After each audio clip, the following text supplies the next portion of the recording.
नमस्कार दोस्तों, आज हम आपको मितांशी और उसके एक दोस्त की कहानी सुनाने जा रहे हैं, जहां पर एक चोर की वजह से क्या क्या हुआ यह आपको पूरी कहानी सुनने के बाद पता चलेगा।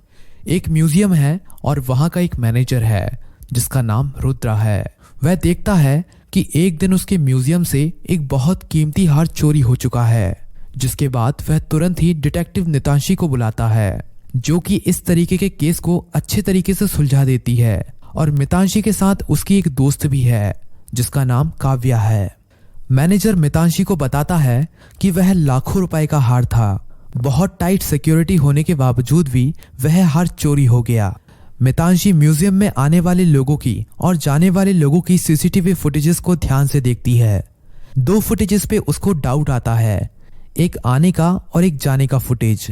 क्या आप इन दोनों फुटेज को देखकर बता सकते हैं कि मितांशी को क्या डाउट आया होगा? यह लड़का और यह लड़की के कपड़े और इनके शूज एकदम सेम हैं, सिर्फ बाल अलग हैं और यह बाल लगाए हुए दिख रहे हैं, मतलब कि ये दोनों एक ही हैं। जरूर इसी ने चोरी की होगी। मितांशी सीसीटीवी फुटेजेस को और देखती है। सिर्फ हार ही नहीं, यहां से और भी कुछ चोरी हुआ है। क्या आप इन दोनों फुटेजेस को देखकर बता सकते हैं कि मितांशी को ऐसा क्यों लगा? सोचिए और कमेंट में आंसर दीजिए। यह फ्रेम ऐसी टेढ़ी क्यों है? हार तो सामने था, फिर पीछे की फ्रेम कैसे हिल गई? मितांशी पीछे की फ्रेम हटाकर देखती है तो पीछे का खाली स्पेस खाली रहता है। तो मैनेजर मितांशी को बताता है कि यहाँ पुराना मैप रखा हुआ था, लेकिन वह मैप कोई क्यों चुराएगा? वह कोई काम का मैप नहीं था। उसमें एक खजाने का नक्शा था, लेकिन उस नक्शे के रास्ते कुछ अजीब से थे जहां आज तक कोई नहीं जा पाया। वो चोर हार चुराने नहीं, नक्शा चुराने आए थे। हार तो बस एक बहाना था ध्यान को डाइवर्ट करने के लिए। मैनेजर मितांशी को बताता है कि उसके पास नक्शे की एक कॉपी भी है और वह मितांशी को नक्शे की कॉपी लाकर देता है और कहता है खजाने तक पहुंचने के लिए 5 स्टेजेस हैं और आज तक कोई भी एक भी स्टेज पार नहीं कर पाया है, जिन्हें पार करना नामुमकिन है। इंटरेस्टिंग, मुझे उस चोर से पहले वहां पहुंचना होगा। मितांशी मैप को ध्यान से देखती है। सबसे पहले उसको एक जंगल का रास्ता पार करना होगा, वहीं से मितांशी को अगले चैलेंज का रास्ता मिलेगा। मितांशी अपनी कार निकालती है और जंगल की तरफ निकल पड़ती है। कहते हैं जंगल बहुत खतरनाक है। उसको जंगल में ऐसा पेड़ ढूंढना होगा जिसके फ्रूट रेनबो कलर के होते हैं। उस पेड़ पर चढ़कर मितांशी को आगे का रास्ता मिलेगा। मितांशी ऐसे 4 पेड़ ढूंढ लेती है, लेकिन मितांशी को कौन से पेड़ पे चढ़ना होगा क्या आप सोचकर बता सकते हैं? पहले 3 पेड़ पर जाना खतरनाक हो सकता है। चौथे पेड़ पर देखिए पैरों के निशान है, नीचे कीचड़ है, उसकी वजह से पेड़ पर पैरों के निशान आ गए। जरूर वह चोर रास्ता पार कर चुका है, यह उसी के निशान होंगे। मितांशी भी पेड़ के ऊपर चढ़ जाती है। पेड़ से मितांशी को पूरा जंगल दिख रहा था और सामने मितांशी को 3 रास्ते दिखते हैं। क्या आप तीनों रास्तों को देखकर बता सकते हैं कि कौन सा रास्ता गुफा तक जाता है? गलत रास्ता मितांशी को मौत के पास लेकर जाएगा। तो सोचिए और मुझे बताइए, A, B, C में से कौन सा रास्ता है? रास्ता B गुफा तक जाएगा कुछ इस तरह से। मितांशी अब जंगलों में आगे बढ़ जाती है। जंगल को पार करते हुए मितांशी गुफा के सामने पहुंच जाती है। गुफा के बाहर काफी गीला होता है और कीचड़ भी होती है। मितांशी गुफा के अंदर जाना शुरू करती है, लेकिन तभी एक थॉट मितांशी के दिमाग में आता है। तो क्या आप लोग सोच सकते हैं कि वह थॉट क्या होगा? कीचड़ की वजह से यहाँ बूट स्टेप्स बन रहे हैं, लेकिन वह चोर के स्टेप्स यहाँ क्यों नहीं हैं? इंटरेस्टिंग। मितांशी उस चीज को इग्नोर करती है और गुफा के अंदर चली जाती है। और गुफा के अंदर मितांशी के ऊपर एक पिंजरा गिर जाता है और पिंजरे के ऊपर बहुत सारे स्कॉर्पियंस थे जो नीचे आ रहे थे। मितांशी के साथ उसकी साथी दिव्या कहती है कि हमें जल्दी से जल्दी पिंजरे को खोलना होगा। पिंजरे के डोर पर देखिए 4 कलर्स के बटन हैं, ब्लैक, व्हाइट, रेड और येलो। और क्लू के लिए एक रेनबो बना हुआ है और एक ब्रश बना हुआ है। सोचिए इस क्लू से आप कौन सी बटन प्रेस करेंगे? रेनबो के सारे कलर मिलाने पर ब्लैक कलर बनेगा, मतलब वह ब्लैक बटन प्रेस होगा। मितांशी ब्लैक बटन प्रेस करती है और पिंजरे का डोर खुल जाता है और मितांशी पिंजरे से बाहर आ जाती है। मितांशी मैप को वापस देखती है तो उसे समझ आता है कि उस गुफा के बाहर होकर एक नदी ढूंढनी होगी। मितांशी आगे बढ़ती है तो उसे एक नदी मिल जाती है। नदी पर स्टोन के ब्रिज बने हुए थे और स्टोन पे फ्रूट्स बने हुए थे। मितांशी स्टोन मैंगो, वाटरमेलन, चीकू और पपाया पर जंप कर लेती है। अब सामने पपाया और ऑरेंज में से उसे एक स्टोन पर जंप करना है। अगर गलत स्टोन पर जंप किया तो मितांशी पानी में बह जाएगी।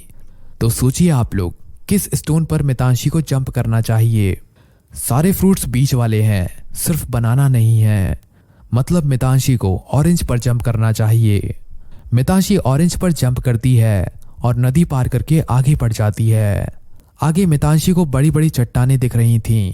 मितांशी उनमें चढ़ना शुरू कर देती है। वह काफी चिकनी थी और 100 मीटर की थी। मितांशी 1 सेकंड में 4 मीटर ऊपर चढ़ जाती है, लेकिन फिर 1 सेकंड में 3 मीटर नीचे स्लाइड हो जाती है। मतलब मितांशी 2 सेकंड में सिर्फ 1 मीटर जा पा रही थी। तो सोचिए आप लोग 100 मीटर के माउंटेन के ऊपर चढ़ने के लिए मितांशी को कितने सेकंड लगेंगे। मितांशी को 193 सेकंड लगेंगे। 2 सेकंड में 1 मीटर मतलब 96 मीटर 192 सेकंड में पहुंच जाएगी।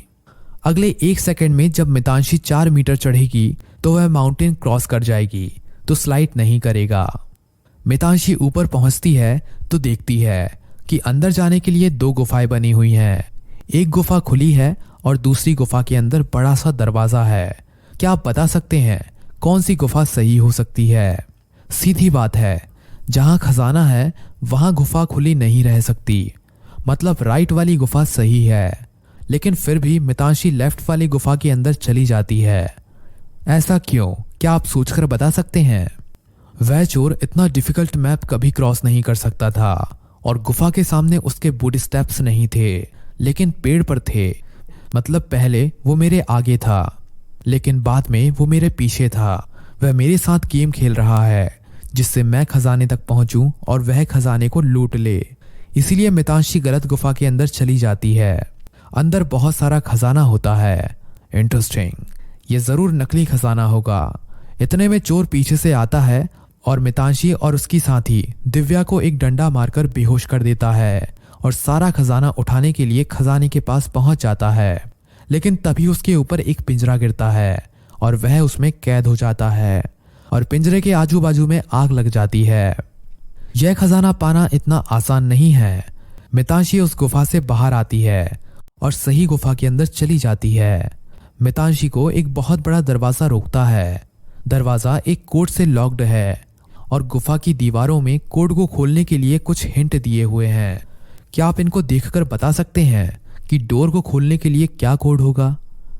पहले फिंगर में 4 इंटरसेक्शंस पॉइंट्स हैं जिसकी वैल्यू 4 है, दूसरे में 2 हैं और तीसरे में 5 हैं।